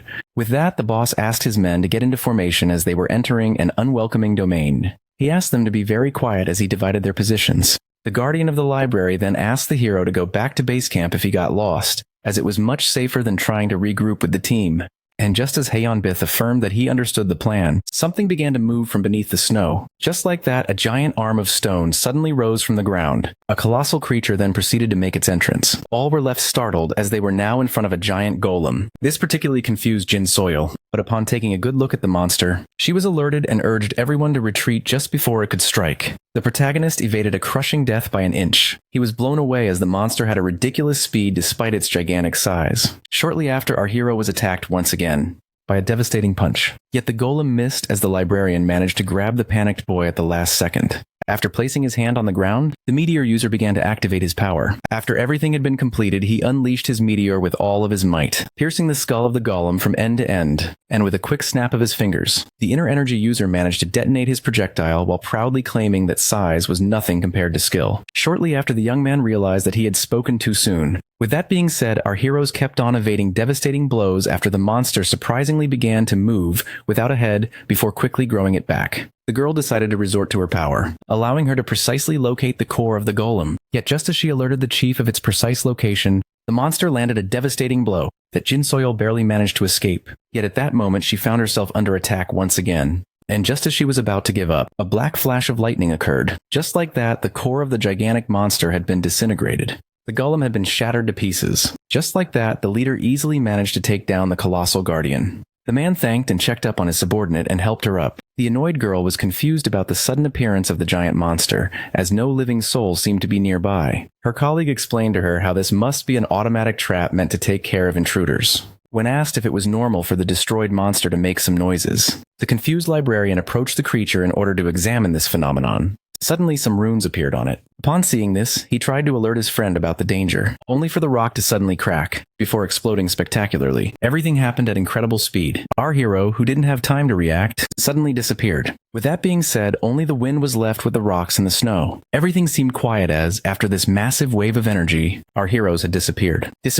Meanwhile, in another location, multiple flashes of light occurred. That's where the meteor user appeared. He began to scream inside the cave, waiting for a response. While walking, he suddenly stumbled upon something. Upon seeing that it was a human skull, the horrified young man began to scream out of terror. He was left even more startled as his coworker suddenly appeared from behind him and called him out for screaming so loud. None of the black shadows had been harmed. The one with red hair was confused as to why they had been teleported to this location. So the guardian of the library explained to him how it was a trap that activated upon destroying the golem, making it teleport every nearby living creature to this cave. Kim Ju-young explained that this place, made to trap anyone strong enough to destroy the guardian, would forbid anyone inside from using their powers. And while the girl was left quite annoyed, the boy was left horrified as the bones were not simple decorations.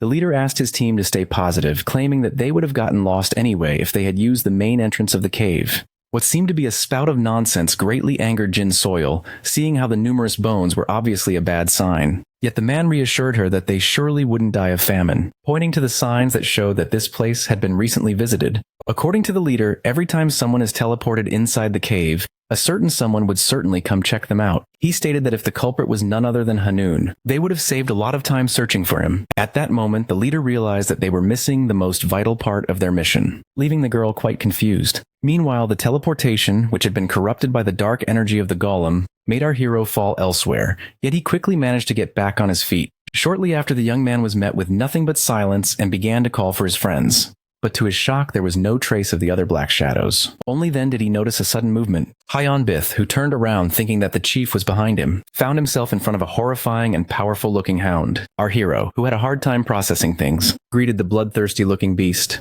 The young man tried to leave that scene, but upon seeing the monster drooling over him, he realized that he was now prey in front of a predator. The hound was quick to move, but the boy, who managed to predict the attack, dodged it at the last minute. The wolf backed up a few steps, before charging at our hero once again, and missed him by an inch. With that being said, the annoyed Bith began to fight back by kicking the monster in its skull. Yet the beast was quick to catch itself, before launching an attack once again. The alerted boy dodged the beast's terrifying power at the last minute. The attack that he just evaded was strong enough to shatter an immense pillar. The protagonist was blown away by this power, making him realize that he wasn't facing a normal beast. But just as he began to strategize in order to achieve success, something appeared from the darkness behind him and tried to catch him in a sneak attack. Just like that, our hero began to bleed. Bith immediately tried to gain some distance. He had the annoying surprise of discovering that there was more than one wolf inside this cave, and so he began to wonder about his next action. as any wrong move would result in his death. At that moment, the young man remembered the words of his senior, claiming that he was responsible for watching his own back, and that he didn't have any right to complain if he ever got killed. The protagonist was left greatly annoyed seeing how he was acting like his weak former self. He was angry at himself for almost giving up before trying in front of these monsters that were obviously weaker than his trainers, and so he decided to resort to the emergency technique given to him by the librarian. But as he focused to activate it, one of the monsters tried to attack him from behind, and just like that, blood had been spilled. The hound landed back on the ground. Only then did it realize what had truly happened. As the boy managed to get out of the attack safe and sound using his new technique, Hyun-bith was proud of himself for having used basic strengthening, which was a basic move that allowed him to reinforce the strength of an object and enable it to exert more force, the more he concentrated energy inside it. Seeing how the technique had been deployed successfully, our hero, who was being attacked by a wolf, realized that he could easily deal with the beasts as he proceeded to punch one of them, with an immense amount of power, allowing him to knock it down in a single blow. Hyun-bith did his best to try and catch his breath. He then began to panic as his energy was dissipating into his surroundings, making him urge himself to contain it. One of the beasts used this short distraction to tackle the protagonist and knock him to the ground. The monster wasn't done just yet, as it launched a powerful attack once again, only to be quickly blocked by the young man who held its jaws closed at the last minute. The struggling hero praised the monster for its strength, and claimed that if it kept acting so violently, he would have no choice but to humble it as he proceeded to launch it into the air. The animal was left terrified of the savage. The energy user then grabbed it by the head and apologized to it, before mercilessly beginning to beat it. The young man showed extreme ferocity, as he was more determined than ever to survive. After making sure that the monster could no longer move, the protagonist finally sat down. He was particularly happy, seeing how he had managed to take down such an enormous hound. With that, he decided to follow the instructions given to him and retreat to the rabbit hole user. Suddenly, a chill ran down his spine, as something was drawing closer from behind. The three new opponents who appeared immediately surrounded the teenager. This made him laugh in disbelief, seeing how he wasn't out of danger yet as many new guys began to come out of the shadows. And yet he wasn't afraid. In fact, the young man found himself quite happy at the opportunity to take down more wolves. Meanwhile, elsewhere in the cave, the allies of the young man were searching for him, only to realize that he wasn't with them in the cell. The guardian of the library realized that the boy must have ended up elsewhere due to his parasite tangling with the teleportation process. And so the girl felt alerted and urged her leader to make a move. Yet the man affirmed to her that Haenun wouldn't agree to help them, seeing how they would be intruders who would have destroyed the inside of his cave. Jinsoil screamed that the safety of the protagonist was more important than property damage, only for the leader to remind her that they couldn't afford to lose the shield, claiming that despite how difficult the task was, they needed to complete it and gather their acquired intel or risk messing the entire operation up. According to the boss, their new recruit should be able to defend himself, and thus they should also try to fulfill their part of the job. Suddenly, someone began to approach the cave. This certain someone was particularly angry and in a hurry. The man was frustrated by the fact that his location had been discovered. He kicked the bars in anger while urging his prisoners to fall back as it was going to fall on them. Only then did he notice something odd. The man pointing the rifle at our heroes was none other than the warden. Hanun noticed that one of the intruders was missing. With that, he angrily screamed at them, demanding answers and threatening to leave them trapped alone in this cell. The leader immediately recognized the warden as the one they had been searching for. Seeing how the one on his guard seemed to be freezing, he offered him his coat in order to keep him warm, when suddenly holes appeared in the cloth. The man who shot the coat urged his prisoners to reveal the location of their ally. The leader began to grieve his expensive coat. He then explained to the master how they got separated from the protagonist during the teleportation. Upon hearing this, Hanun angrily claimed that the man was lying, as he had counted 5 people appearing in the cell, which left the strong one quite intrigued. Jinsoil explained to the gunholder that they came here in order to ask for his help. Thus, they had no reason to hide the truth and even proposed using a lie detector. The librarian revealed to Hanun how their friend was the host of the dead star and that they failed to contain it, which is why his services were needed. Yet when asked for help, the man burst out laughing, claiming that a certain group of people were out of their minds and too stubborn. The meteor user tried to affirm that they weren't from the people the man spoke of, yet wasn't believed. Hanun affirmed to his prisoners that letting one of them escape would be pointless, as this dangerous cave was under his control. He affirmed that the wolves known as Mucha were ferocious, and that a certain demise awaited their comrade who was trying his best to move across the monsters. Finally, one of these managed to drag the protagonist with him. Our hero, who was suddenly overwhelmed, firmly grabbed the fang of the monster, before taking it out and stabbing it with it in order to survive. Bith repeated the violent actions many times as he deeply desired to escape this place alive. Now covered in blood, he tried his best to catch his breath. Upon seeing the brutal massacre, the beasts slowly began to back down. This greatly pleased Bith, as he was in desperate need of a break. Bith began to wonder how deep he was in the cave. He then theorized that the deepest part of the caves was the coldest, meaning that he was getting closer. After a few steps, amazement appeared on his face as he found himself in front of a breathtaking view. Bith rushed to check it out. The boy began to wonder if the lake he was standing on had frozen recently, thinking that he was at the center of the cave. This left him greatly pleased, as picking the right way would allow him to find an escape. Thus, he decided to take the shortest path. Yet while running to what seemed to be freedom, the ice suddenly began to crack. Our hero felt alerted as something enormous emerged from the frozen lake. The curious one turned around, only to find a tall pillar of ice standing behind him. The ice structure then began to move, and suddenly opened its mouth. Just like that, the colossal monster of ice emerged with a fierce roar. Our hero was now left in a tough situation as he found himself about to face a giant. The one who faced the stone golem found himself annoyed by the fact that he had to face his frozen counterpart. The monster suddenly disappeared. Our hero managed to evade the sneak attack at the last second. Bith immediately realized that his opponent wasn't like the one he faced at the entrance of the cave. Seeing how he was getting easily overwhelmed, he decided to make his escape by going through a small cave that the giant monster couldn't possibly enter. Only then did the thing raise its arm and unleash a powerful attack of ice spikes towards its opponent. The boy, who couldn't outrun the ice, found himself trying to block it before falling to the ground. Bith began to tremble as he had somehow escaped an impaling death. This level of power quite amazed our hero. The ice golem then launched another attack, and shortly after, our hero found himself coughing up blood and screaming in pain after getting smashed by the giant of ice. The captured one had no choice but to recognize the superior power of the monster. This one then picked him up with a cold hand that began to drain his consciousness. At that moment, our hero thought of peacefully closing his eyes, upon seeing how he was going to meet his end in such a low place. Noon screamed at the dead star inside him for help, because he was determined to survive in order to finally uncover the truth and get his revenge on the saviors of light. With that being said, the young man began to beg the parasite for help, as he wanted to hold the weapon in his hand, just like their first interaction. But at that moment, the monster unleashed his final attack. And so after a small silence, the monster, who thought himself to be the victor, noticed something intriguing, as a black flame was slowly burning through his arm of ice. Shortly after, the dark sphere had been formed. Just like that, the powerful monster had been destroyed by a powerful beam of darkness. With that, the ice golem was reduced to lifeless shards that began to rain on the ground. Meanwhile, the protagonist, who found himself with a giant piece of ice in his chest, managed to destroy it easily. The entity then began to complain about how hard a body was to control. Even so, it was pleased. The dead star that had now manifested itself was finally free to wreak havoc.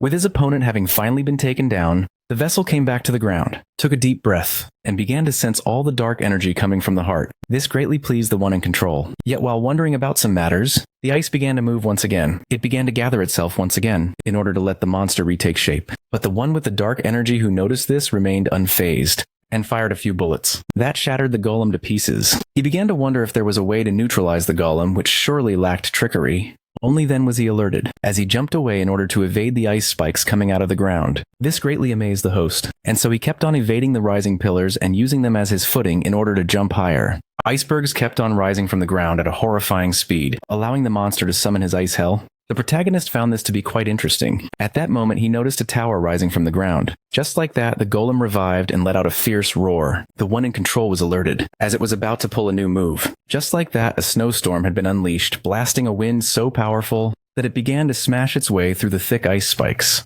by using our hero as the tip of its spear. Even so, the main character didn't take much damage, but was covered in a thick layer of ice. Seeing how the monster was trying to freeze his veins, the holder of the gun decided to fight back by melting the ice on him using black flame. The golem wasn't out of tricks, as he made our hero concerned by forming 2 giant ice balls in his hands. After reaching the desired size, the spheres broke down into flying shards in order to unleash the attack known as ice spikes.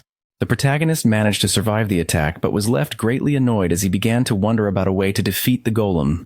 With that, he began to recall the past actions of the chief. That allowed him to vanquish the stone golem. Having realized that he must have killed the giant by destroying its core, the holder of the gun braced himself, before punching the ice star with all of his might, destroying half of it in a single blow. Yet the parasite wasn't done just yet, as he kept bombarding it with powerful attacks, until nothing was left in his way. With that being said, this one began to wonder about a path that would let him escape the cave. Only then did he notice that the ice was moving once again. This left him particularly annoyed as, despite his efforts, The terrifying ice golem was still alive. The creature then charged up a powerful breath, making our hero realize that he was now in a tough situation. The monster then unleashed his powerful beam, that the holder of the dead star managed to dodge at the last second. And so, while trying to evade the attacks, he began to wonder about the reason behind the monster surviving, only to be caught by a giant hand of ice, and was quickly slammed into the ground. The protagonist was then alerted as many giant hands were heading his way, and they all attacked him at the same time. Yet from beneath the ice, the black flame appeared once again,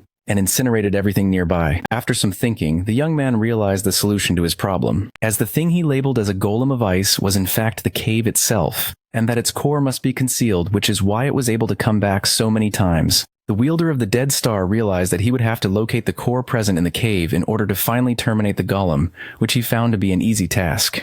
He immediately theorized that such a precious item would have been hidden in the least dangerous place in the entire cave. As he watched the powerful beams form themselves, the host formulated his plan. He easily jumped out of harm's way, before preparing a beam of his own, and fired it towards the safe location, which turned out to be the bottom of the frozen lake. Just like that, the thick layers of ice were shattered by the ray of dark energy. With that being said, the true core of the monster was finally visible. This greatly pleased our hero, yet the monster wasn't about to give up just yet, as it desperately launched its ice spikes towards the one who uncovered its weakness. The host pointed out how frustrated the monster must be, and affirmed to it that it was already doomed, before unleashing the final attack. That incinerated the core. The final flash was so strong that the cave itself began to tremble. All noticed this disturbance. Everyone, including the owner of the cave. At first, the coding master thought that this was a natural phenomenon, only to quickly realize that it was something much more horrifying at work. As everything kept on shaking, the man rushed to gather his stuff. He was annoyed, thinking that he was under attack, and as he grabbed a pair of keys needed to reach a certain location, he suddenly felt something lurking behind his back. Just like that, the master found himself facing the presence of a weird-looking blob. That left him quite confused and shocked. With that being said, he began to back down slowly, quietly reaching for his rifle, before shooting the thing down in a swift motion. But upon seeing how his bullets just went through the matter, the man was left horrified. Shortly after, he found himself getting tossed around. He desperately tried to reach his weapon, only for the thing to snap it in half. The blob suddenly grew many mouths and numerous teeth in order to end the man.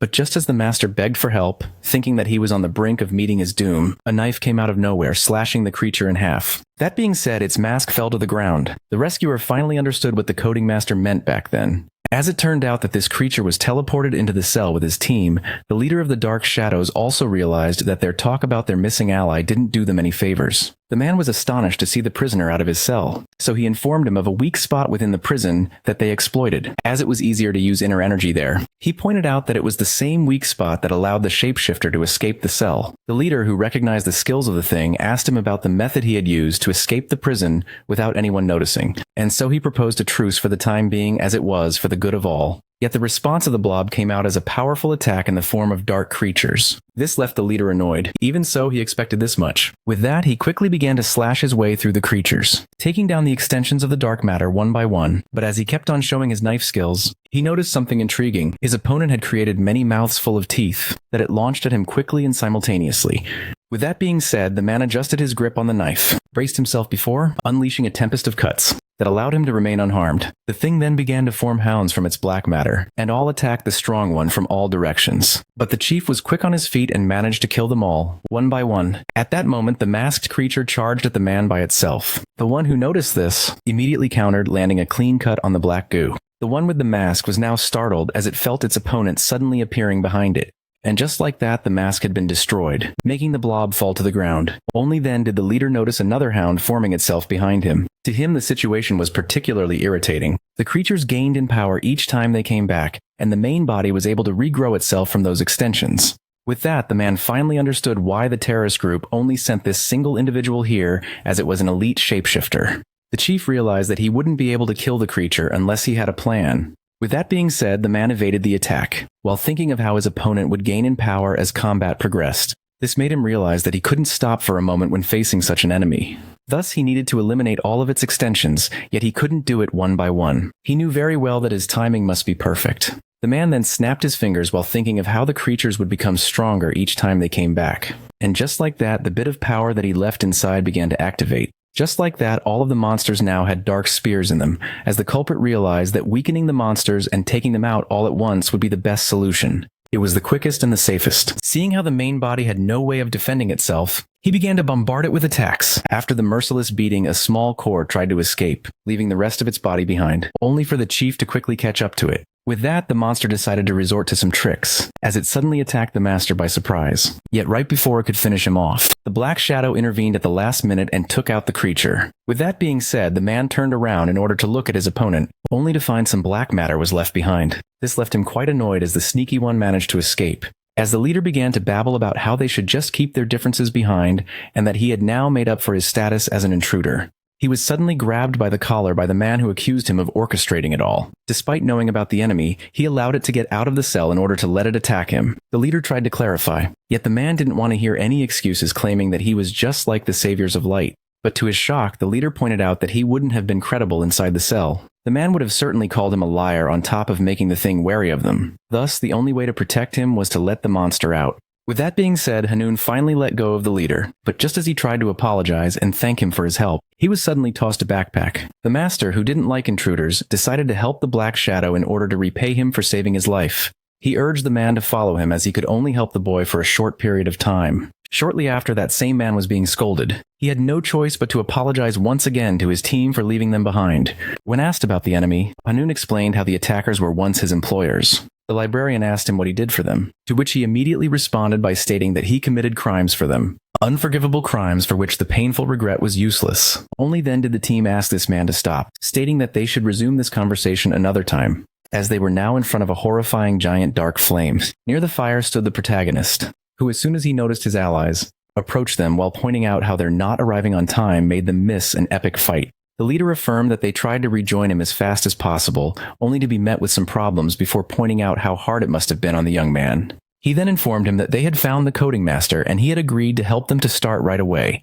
The protagonist refused to proceed. Hanun claimed that after experiencing the power of the gun, he didn't want to seal it away. The chief claimed that he had already gotten the approval and that they couldn't evade the quick operation. Our hero had a hard time understanding his friends. As the host with black eyes decided to demonstrate his might to the Black Shadows, their leader was alerted. He then urged his friends to get into their battle positions, as our corrupted hero aimed his weapon, and began to demonstrate the might of his gun. The beam of black flames caused great destruction. The meteor summoner managed to escape it at the last moment, only to find himself getting bombarded by a barrage of shots. And so he did his best to escape while the attacker pointed out how great the dead star was. Shortly after, the host noticed the leader approaching him from behind, and so he quickly blocked his attack, and began to exchange blows with him as he expressed how eager he was to finally have it out with a strong opponent. Hanun aimed his weapon as the man pointed out how he didn't expect them to fight this early.